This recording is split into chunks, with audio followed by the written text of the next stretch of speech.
Shaktipuram, South India's biggest 200 acres township in Coimbatore. Premium commercial and residential plots. i5 Housing and Properties. தேடுறதை விடுங்க, தேர்வு செய்யலாம் வாங்க. Call 9962 557 557. குறைந்த விலை நிறைந்த தரம் தங்கள் தேவைகள் அனைத்தும் ஒரே இடத்தில் ஜெயச்சந்திரன். கன்னியாகுமரியோட காங்கிரஸ் பாராளுமன்ற உறுப்பினரான திரு விஜய் வசந்த் அவர்கள் அவருடைய எக்ஸ்பெல்சர் பக்கத்தில் ஒரு பதிவு ஒன்று போட்டிருக்காரு. எதிர்ப்பு குரலை அடக்க எத்தனை முயற்சிகள் மேற்கொள்ளப்பட்டாலும் இளைஞர்களின் குரலை ஒருபோதும் மௌனப்படுத்த முடியாது. கோட்டாவில் நடைபெறவிருந்த நிகழ்ச்சிக்கான விளம்பர பலகைகளை அகற்றுவது, பயிற்சி மையங்களை மிரட்டுவது, பிஜி மற்றும் விருந்தினர் இல்ல உரிமைகளுக்கு அழுத்தம் கொடுப்பது போன்ற செயல்கள் மாணவர்கள் மற்றும் வேலைவாய்ப்புக்காக போராடும் இளைஞர்களின் அதிகரித்து வரும் கோபத்தை கண்டு பாஜக அரசு அஞ்சுவதை மட்டுமே காட்டுகின்றன அப்படிங்கிற மாதிரியும், தொடர்ச்சியான வினாத்தாள் கசிவுகள், ஆட்சேர்ப்பு தேர்வுகளில் நடந்த முறைகேடுகள், வேலை வாய்ப்புகளை வழங்குவதில் ஏற்பட்ட முடிவற்ற தாமதங்கள் அப்படின்னு இந்த நாட்டோட இளைஞர்கள் நீண்ட காலமா அநீதியை அனுபவிச்சுட்டு இருக்காங்க. இப்போ எதிர்க்கட்சி தலைவர் திரு ராகுல் காந்தி அவர்களோட தலைமையில் அவங்களோட ஒற்றுமையான குரல் முன்பை விட வலிமையாக ஒலிக்க போகுது அப்படிங்கிற மாதிரியும் ஒவ்வொரு இளைஞர்கிட்டையும் நான் வேண்டுகோள் விடுக்கிறேன். இது உங்கள் மரியாதைக்காகவும் நியாயத்துக்காகவும் எதிர்காலத்துக்காகவும் நடக்கும் போராட்டம். இந்த நீதி பயணத்தில் இணையுங்கள், உங்கள் குரலை உயர்த்துங்கள். உங்களுக்காக மட்டும் கிடையாது, தங்களின் கனவுகள் பறிக்கப்பட்ட ஒவ்வொரு நண்பருக்காகவும் குரல் கொடுங்கள் அப்படிங்கிற மாதிரி போட்டிருக்காரு. இந்த இதுவே ரெக்கக்னைஸ் பண்ணியிருக்காங்கன்னா அது நேரில் பெரிய விஷயம் தான் சொல்லுவேன். இப்போ தந்தையோட மறைவுக்கு பிறகு அந்த டைம் பேசினாங்க. ஸோ அந்த குடும்பத்துக்கு தான் நாங்கள் சில விஷயங்கள் பண்ண வேண்டியது இருக்குங்கிற மாதிரி காங்கிரஸ் சில தலைவர்கள் பேசினாங்க. ஸோ எளிமையாக நடந்துருச்சு அவங்களுக்கு இந்த சீட் வந்தது இல்லை அப்படின்னு நம்ம சொல்ல முடியாது. ஏன்னா அதாவது அப்பாவோடைய தொண்டு காங்கிரஸ் கட்சிக்கு பார்த்தீங்கன்னா ஈடு கொடுக்க முடியாத ஒரு தொண்டு. கட்சிக்கு மட்டும் இல்லை, மக்களுக்கும் சரி, சமுதாயத்துக்கும் சரி, அதே மாதிரி வியாபாரிகளுக்கும் சரி. ஸோ அவங்களோட ஜேர்னி ஒரு பெரிய ஜேர்னி. அவங்களுடைய கனவு ஃபுல்ஃபில் ஆனது 2019 ஒரு எம்பி ஆகி அவங்களுடைய அந்த டேர்மை முடிக்க முடியாமல் அவங்க கொரோனாவால் பாதிக்கப்பட்டு இறந்துட்டாங்க. இதில் என்னென்னா அந்த டைமில் தான் எனக்கு அப்பாவோட கனவுகளை நிஜமாக்கணும். ஏன்னா அது வரைக்கும் இருக்கும்போது நம்ம ஒரு ஃப்ரண்ட் ரன்னராக இல்லவே இல்லை. நான் அரசியல்னாலும் அப்பா கூட நான் ஈடுபாட்டில் இருந்தேன். நான் ஃபஸ்ட்டு அப்பா மேயர் எலெக்ஷன்லேருந்து கேம்பெயின்ஸுக்கு போயிருக்கேன். அப்போ காலேஜ் ஸ்டூடெண்ட் நான். ஸோ அந்த மாதிரி நம்ம பிஹைண்ட் இதில் அப்பா இப்படி பண்ணலாம்ப்பா அப்படி பண்ணலாம்ப்பான்னு கன்னியாகுமரி வரும்போது நாங்கள் ரொம்ப இன்வால்வாக இருந்தோம். ஃபார் எக்ஸாம்பிள் பார்த்தீங்கன்னா நோவல் டாட்டா அவர்களை பார்த்து டிசிஎஸை கொண்டு வரணும்னு கேட்டோம். அதே மாதிரி ஒரு ஜப்பான் நிறுவனத்தோட கடல் சீற்றத்தை எப்படி பண்ணலாம்னு பேசணும். அப்பா முயற்சி எடுத்து ஏர்போர்ட்டே வர ஃபீஸிபிலிட்டி இல்லைன்னு சொல்லும்போது ஒரு எக்ஸ்பர்ட்ஸை கூப்பிட்டு அவங்கள டெல்லி கூப்பிட்டு போய் வாங்கி இட்ஸ் ஃபீஸிபிள்னு சொல்லி ஃபஸ்ட் ஃபேஸ் பண்ணி செகண்ட் ஃபேஸும் ஓகே. ஸோ இந்த மாதிரி ஒரு விஷனோட போயிட்டு இருக்கும்போது திடீர்னு மறைந்த உடனே ஐயோ அது பண்ண வேண்டிய கடமை நம்மளுடைய கடமைன்னு நான் சொல்லுவேன். ஒரு தந்தையை விட்டு போன பணிகளை மகனாக செய்ய வேண்டியது. அது குடும்ப ரீதியாகவும் சரி, வசந்தன் கோவாக இருந்தாலும் சரி, சமூக பணியாக இருந்தாலும் சரி இது எனக்கு செய்ய வேண்டிய கடமைன்னு தான் எடுத்து. உங்களுக்கு அந்த கடமையை அதை நம்ம பண்ணணுங்கிற ஒரு ஆசையும் கடமையும் இருக்கு. பட் கட்சிக்குள்ள அதை முழுமையாக ஒத்துக்கிட்டாங்களா? கட்சிக்குள்ள முழுமையாக ஒத்துக்கிட்டாங்கன்னா நான் மறைந்த பின்பு நான் உள்ள வரல. அதுக்கு முன்னாடி ஏஐசிசி மெம்பராக இருந்திருக்கேன், ஆர்ப்பாட்டங்களில் கலந்துருக்கிறேன், நிகழ்ச்சிகளில் கலந்துருக்கேன். ஏன்னா அப்பா ஃப்ரண்ட் ஹேண்ட் இருந்தாலும் நம்ம தெரியல.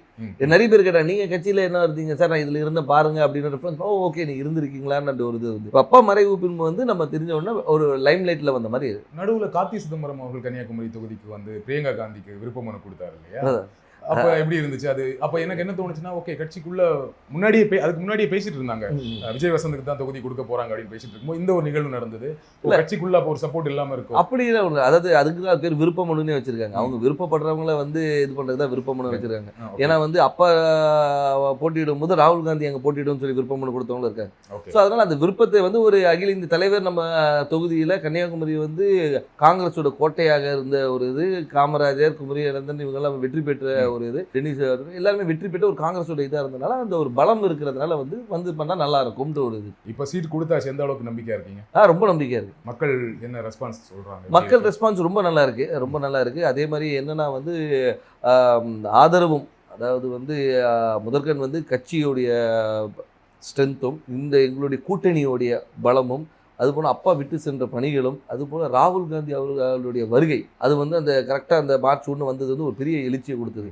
எங்கள் தொண்டர்கள் மத்தியிலும் சரி, பொதுமக்கள் மத்தியிலும் ஓகே நம்ம ஊர் வந்திருக்காங்க, அவர் பண்ண அதாவது ஒரு தலைவராக வராமல் ஒரு தொண்டனாகவும் சராசரி மனிதனாக வந்தார். இப்போ நீங்கள் எல்லா தலைவரும் வராங்க, மீட்டிங் போடுறாங்க. அப்படி இல்லாமல் ரோட்டில் ஒரு டீ கடையில் நின்று ஒரு பையனை கூப்பிட்டு பேசி அவங்ககிட்ட ரன்னிங் இன்ட்ரெஸ்ட் இல்லைன்னா ஷூஸ் இருக்கா, இல்லைன்னா ஷூஸ் வாங்கி கொடுத்து அனுப்புகிறேன்.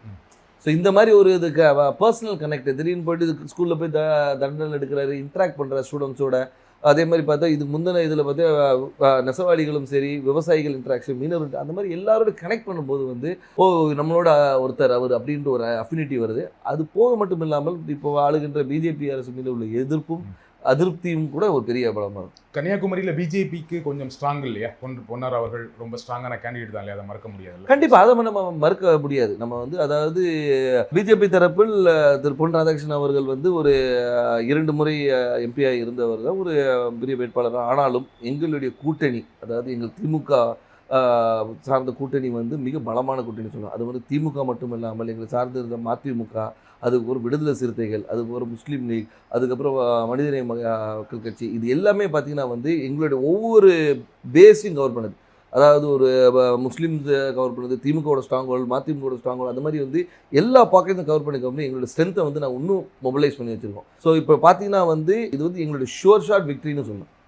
ஸோ கூட்டணியோட ரொம்ப ஸ்ட்ராங்காக இருக்குது, அந்த கூட்டணியை ஒரு பெரிய வெற்றி தேடித்தரும்னு சொல்கிறீங்க. கண்டிப்பாக திரு வசந்தகுமார் அவர்களுக்கு கன்னியாகுமரி தொகுதி மக்கள் வாக்களித்தாங்க.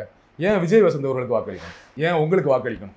அதான் வசந்தகுமார் அவர்களுக்கு வாக்களித்தனால விஜய் வசந்துக்கு வாக்களிக்கணும்னு நான் சொல்ல வரல. ஆனால் ஒரு காங்கிரஸ் வேட்பாளராகவும் அதே மட்டுமல்ல வசந்தகுமார் அவர்கள் வந்து இந்த மக்களுக்கும் கன்னியாகுமரி மக்களுக்கும் பல துண்டுகளை செஞ்சுருக்காங்க. அது விட்டு போன பணிகளை வந்து அவர் மகன் செய்வார் என்ற ஒரு நம்பிக்கை அவங்களுக்கு இருக்குது. அது மட்டும் இல்லாமல் வந்து நான் வந்து ஒரு வாரிசாக வந்து நேராக போயிட்டு வந்து நான் நேராக டெல்லியில் இங்கேயும் போய் வரல. அடுத்த நாளே மக்களை சந்தித்தேன், மக்களோட இருந்தேன், எல்லா நிகழ்ச்சிகளை கலந்து கொண்டு எல்லாரோட நிறை குறைகளை கேட்டுட்ருக்கோம், மக்களாக இருந்தோம். அது ஏன்னா எடுத்தவொன்னே அக்செப்ட் பண்ணிக்க மாட்டாங்க. கேட்குற கேள்விக்கு தான் சொல்கிறேன், அதை அக்செப்ட் பண்ண வைக்கிறதுக்கு நான் ஒர்க் பண்ணேன். ஸோ அதனால் வந்து அப்பாவுடைய இடத்தை வந்து மகன் வந்து நிரப்பார் என்ற நம்பிக்கையை அவங்களுக்கு கொடுத்தேன். அந்த நம்பிக்கையை வந்து எல்லார் மேலேயும் பெருசாகவே இருக்குது. அதனால் வெற்றி வாய்ப்பு ரொம்ப நல்லா இருக்குது. குமரி மாவட்டத்தில் வரீங்க, ரொம்ப படித்த மாவட்டம், ஆனால் அங்கே நிறைய பிரச்சனைகளும் இருக்குது. அதை கரெக்டாக ஐடென்டிஃபை பண்ணியிருக்கீங்களா? என்னென்ன திட்டங்கள் வச்சுருக்கீங்க? கண்டிப்பாக. அதாவது வந்து நீங்கள் கன்னியாகுமரியை பொறுத்த வரைக்கும் பார்த்தீங்கன்னா வந்து இந்த மிக்ஸ் ஆஃப் ஆல்னு சொல்லலாம். அதாவது கடல் இருக்குது, மலை இருக்குது, எல்லாமே இருக்குது. அதனால் வந்து மக்களுடைய தேவைகளும் அவங்களுடைய இதுவும் நிறைய வேறுபாடுகள் இருக்குது. ஒரு பாக்கெட்டையும் நாங்கள் அனலைஸ் பண்ணி வச்சுருக்கோம். அதாவது இந்த மக்களுக்கு இது தேவை, இவங்களுக்கு இது தேவையில்லைன்ற அளவுக்கு அனலைஸ் பண்ணி வச்சுருக்கோம். மக்களுக்கு விரோதமான எந்த ஒரு சட்டத்தையும் கொண்டு வரக்கூடாது என்ற ஒரு முடிவும், மக்களுக்கு எப்போவுமே நன்மை கொடுக்கணுன்ற ஒரு சட்டத்தை கொண்டு வரணும். அவங்க மக்களுடைய வாழ்வாதாரத்தை உயர்த்துகிற அளவுக்கு என்ன செய்யணுமோ அந்த திட்டங்களை கொண்டு வந்து. எனக்கு தெரிஞ்ச வரைக்கும் குமரி மாவட்டத்தில் வாழ்வாதாரம் ஓரளவுக்கு நல்ல வாழ்வாதாரம் இருக்கும், எல்லாமே படித்தவங்களாக இருப்பாங்க, வேலையில் இருப்பாங்க.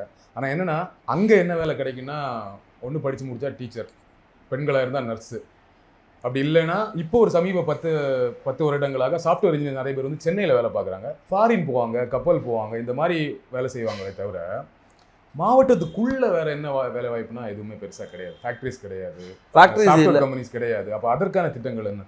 அதற்கான திட்டங்கள் நிறைய கொண்டு வர திட்டங்கள் நிறைய இருக்குது. ஏன்னு சொல்லிங்கன்னா வந்து நீங்கள் சொல்கிற ரிக்குவயர்மெண்ட்ஸ் மட்டும் பார்த்தீங்கன்னா வக்கீல்களும் நிறைய இருக்குது, டாக்டர்ஸ் நிறைய இருக்கிறாங்க. நீங்கள் சொன்ன அது நர்ஸ் டாக்டர்ஸ். அது மட்டும் இல்லாமல் வந்து லிட்ரஸி ரேட் அதிகம் இருக்கிறதுனால வந்து இவங்க பல இடங்களில் ஸ்ப்ரெட் பண்ணியிருக்கிறாங்க. ஸோ அது மாதிரி தொழிற்சாலைகளை கொண்டு வரது வந்து ஒரு சில பாக்கெட்டில் கொண்டு வரலாம். நீங்கள் பார்த்தீங்கன்னா நீங்கள் தொழிற்சாலைகள் வந்து ஒரு இடத்துல கூட, அதே மாதிரி கடற்புற கதை வந்து டெவலப் பண்ணுறது என்னென்ன கொண்டு வரணும். ஸோ தொழிற்சாலை கொண்டு வருது. அதனால வந்து ஒவ்வொரு ஊர் இப்போ பார்த்தீங்கன்னா ரப்பர் ஃபேக்ட்ரி இருக்காங்க, ரப்பர் ஃபேக்ட்ரியை வந்து நம்ம டெவலப் பண்ணலாம். ஸோ வந்து அது மாதிரி தொழிற்சாலை நிறைய இருக்குது. அதே மாதிரி வேலை வாய்ப்பு திட்டங்களும் நிறைய கொண்டு வரலாம். நம்ம என்னென்னா நம்ம மக்கள் என்னென்னா இங்கே இருக்கிற மக்கள் எல்லாமே பாதி பேர் வெளியே தான் இருக்கிறாங்க. இப்போ இந்த கொரோனால தான் நமக்கு தெரிஞ்சு பாதி பேர் ஊரில் இருக்கும், இவ்வளோ பேர் வந்து நம்ம ஊரை சார்ந்தவங்க இந்த தமிழ்நாடு முழுக்க இருக்காங்க தெரியுது. கார்த்திபுரம், South India's biggest 200 acres township in Coimbatore. Premium commercial and residential plots. i5 Housing and Properties. தேடுறதை விடுங்க, தேர்வு செய்யலாம் வாங்க. கால் 9962 557 557. குறைந்த விலை, நிறைந்த தரம், தங்கள் தேவைகள் அனைத்தும் ஒரே இடத்தில். ஜெயச்சந்திரன்.